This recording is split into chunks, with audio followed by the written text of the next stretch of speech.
తల్లి ఎంత గొప్పదో తండ్రి అంత గొప్పవాడు. తండ్రిని జీవితాంతం దైవంతో సమానంగా చూడాలి. పితృదేవోభవ, భగవంతుడే తండ్రి రూపంలో ఉన్నాడు. వేదంలో, యజుర్వేదంలో అష్టమానువాకంలో రుద్రాధ్యాయంలో అంటారు, నమ శంకరాయ చ మయస్కరాయ చ నమ శివాయ చ శివతరాయ చ అని.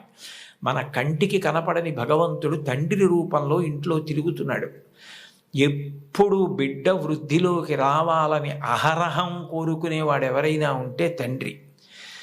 తను ఎంత కష్టపడనివ్వండి, ఆయన బెంగ పెట్టుకోడు.